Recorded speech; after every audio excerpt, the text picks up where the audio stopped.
Assalamualaikum warahmatullahi wabarakatuh. Bagaimana kabarnya teman-teman hari ini? Semoga semuanya dalam keadaan baik, keadaan sehat, dan selalu semangat. Baik teman-teman, kalau pada pertemuan sebelumnya kita sudah pada bab pertama kita membahas tentang kelompok sosial, maka bab 2 kita akan membahas tentang permasalahan sosial dalam masyarakat. Kalau di dalam kelompok sosial kita berbicara tentang interaksi pola hubungan antara individu dengan individu, individu dengan kelompok, atau kelompok dengan kelompok, yang kemudian hasil dari interaksi itu menghasilkan dua bentuk, yaitu asosiatif yang mengarah pada sebuah kerjasama dan disosiatif yang mengarah pada persaingan atau perlawanan yang kemudian akan menyebabkan sebuah masalah ketika pada proses interaksi tersebut ada miss atau ada ketidaksesuaian. Dan di bab 2 ini kita akan membahas tentang permasalahan sosial di dalam masyarakat sebagai akibat dari sebuah interaksi sosial. Harapannya teman-teman bisa menganalisa, bisa memahami permasalahan sosial yang ada di dalam masyarakat. Pada pertemuan ini kita hanya membahas tentang definisi masalah sosial, dan teman-teman nanti akan diminta untuk mencari lebih dalam lagi tentang definisi masalah sosial itu seperti apa.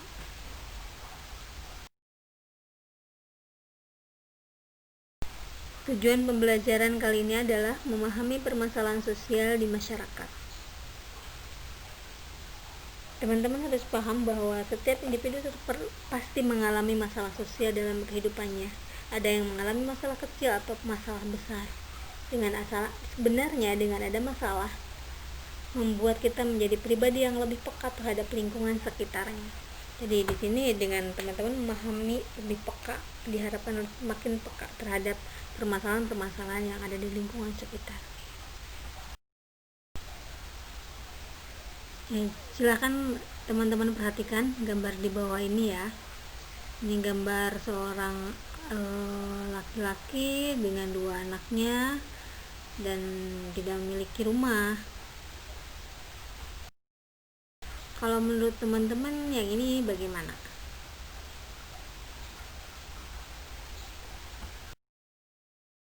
Apa yang teman-teman pikirkan setelah melihat gambar-gambar tersebut? Apa yang teman-teman rasakan dan kira-kira apa yang terjadi dan kenapa itu terjadi? Ibu mau mengajak teman-teman untuk mengingat kembali materi di kelas 10. Di kelas 10 kita pernah membahas tentang pokok bahasan sosiologi menurut C.W. Mills, yaitu imajinasi sosiologi. Mills mengatakan bahwa imajinasi sosiologi diperlukan untuk memahami apa yang terjadi di masyarakat maupun yang ada dalam diri manusia. Adapun peralatan pokok dalam imajinasi adalah kemampuan melihat perbedaan antara personal trouble of milieu dan public issue of social.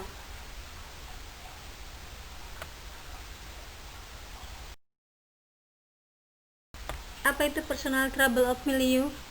Personal trouble merupakan ancaman terhadap nilai yang didukung pribadi. Jadi yang mendukungnya hanya individu itu sendiri. Nilai itu apa? Nilai itu sesuatu yang dimiliki oleh orang tersebut. Lalu apa public issue of social structure? Public issue merupakan hal di luar jangkauan kehidupan pribadi individu dan merupakan ancaman terhadap nilai yang didukung bersama. Sesuatu yang dianggap baik dan buruk oleh individu dan bersama itu dianggap mendapatkan ancaman. Itu public issue. Jadi nilainya dimiliki bersama-sama. Contohnya, kalau teman-teman di kelas 11 IPS 3 misalnya, dengan jumlah siswa 38 orang, ada satu siswa yang selalu mendapat nilai di bawah KKM dan tidak pernah mengerjakan tugas serta cenderung suka membolos, maka bagi siswa tersebut itu merupakan masalah pribadinya.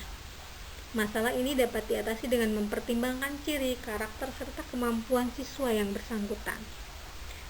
Maka ini disebut personal trouble.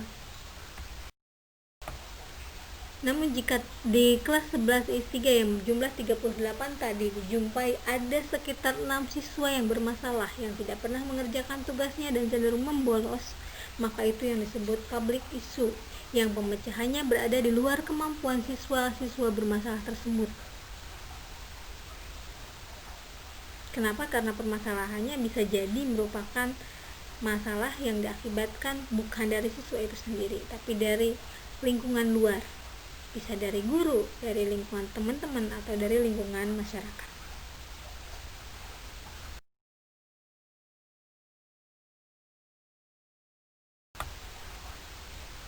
Ada dua elemen penting terkait dengan definisi masalah sosial. Yang pertama, elemen objektif.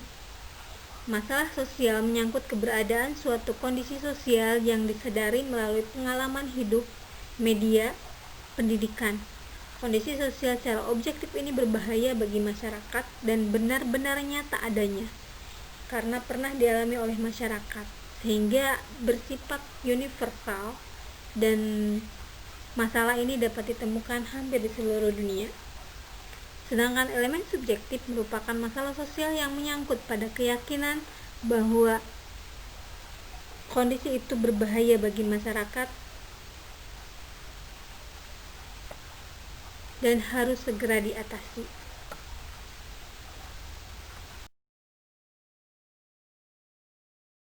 Jadi itu tentang masalah sosial. Masalah sosial itu ada masalah pribadi, problem, personal trouble, dan masalah sosial atau public issue.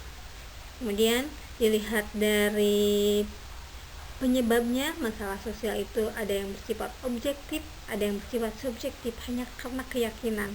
Kalau karena keyakinan bisa jadi sebuah masyarakat menganggap bahwa sesuatu itu masalah, tapi di masyarakat yang lain dengan objek yang sama bisa menganggap bahwa itu bukan sebuah masalah, karena berdasarkan subjektivitas pikiran masing-masing masyarakat, tergantung dari nilai yang dianutnya tadi.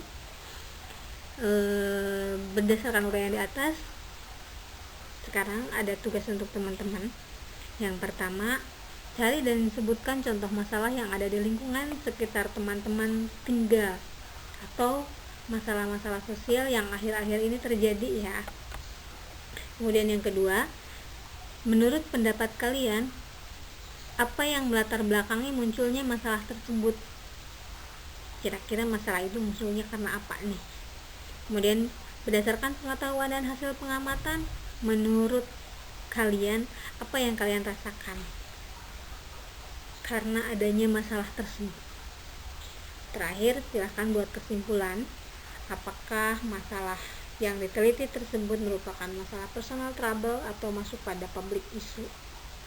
Hasil dari tugasnya dicatat di buku catatan dan silahkan upload ke GCR yang kelas baru ya, karena GCR yang lama hanya dipakai untuk menilai tugas-tugas yang ibu berikan sebelum penilaian tengah semester. Demikian penjelasan kali ini, mudah-mudahan teman-teman diberikan kemudahan. Mohon maaf atas kekurangannya. Wassalamualaikum warahmatullahi wabarakatuh. Terima kasih. Sukses untuk kalian semua.